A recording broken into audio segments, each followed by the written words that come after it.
adalah prosedur pemeriksaan medis yang bertujuan untuk mengukur jumlah oksigen dan karbon dioksida dalam darah. Nah, habis itu ada batas normalnya.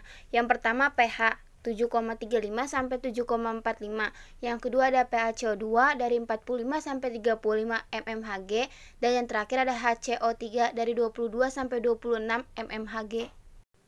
Nah, di sini kita lihat ya, jika pH-nya kurang dari 7,35 maka disebut asidosis atau asam.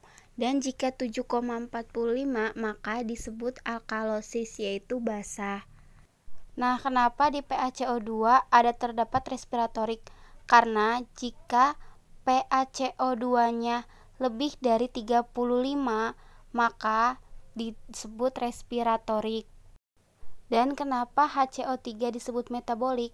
Karena jika HCO3-nya menurun disebut metabolik.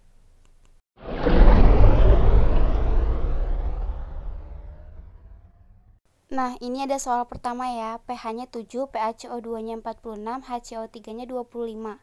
Nah, jawabannya itu adalah asidosis respiratorik. Kenapa bisa dikatakan asidosis respiratorik? Karena pH-nya kan abnormal, yaitu kurang dari 7,35. Dan PaCO2-nya 46, kurang dari batas normal, berarti keasidosis.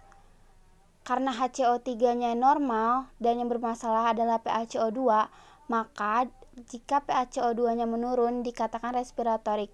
Jadi jawabannya adalah asidosis respiratorik.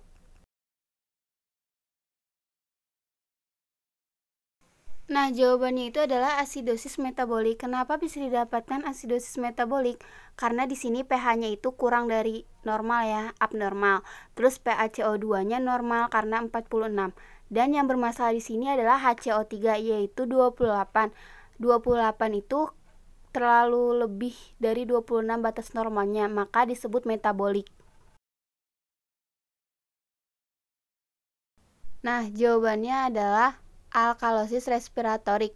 Kenapa alkalosis respiratorik? Karena pH-nya ini lebih ke alkalosis, yaitu abnormal, ke alkali. Dan pH-nya itu 32, lebih kurang juga dari batas normal. Dan HCO3-nya normal, yaitu 22. Nah, jawabannya itu adalah alkalosis metabolik. Kenapa bisa disebut alkalosis metabolik? Karena di sini pH-nya abnormal, yaitu lebih ke arah alkalosis, yaitu basah. Dan PaCO2-nya ini normal. Dan HCO3-nya ini abnormal, 20. Jadi metabolik, karena menurun dong. Nah, selanjutnya kita masuk di menentukan tingkat kompensasi. Langkah terakhir dalam cara membaca hasil analisa gas darah adalah menentukan tingkat kompensasi yang dikenal ada 3 tingkatan, yaitu terkompensasi penuh, terkompensasi sebagian, dan tidak terkompensasi. Berikut adalah penjelasannya. Nah, teman-teman, jika pH normal, PaCO2 dan HCO3 abnormal, maka disebut terkompensasi penuh. Jika pH abnormal, PaCO2 dan HCO3 abnormal, maka disebut terkompensasi sebagian. Nah, yang terakhir, jika pH abnormal, PaCO2 atau HCO3 abnormal sama dengan tidak terkompensasi ya.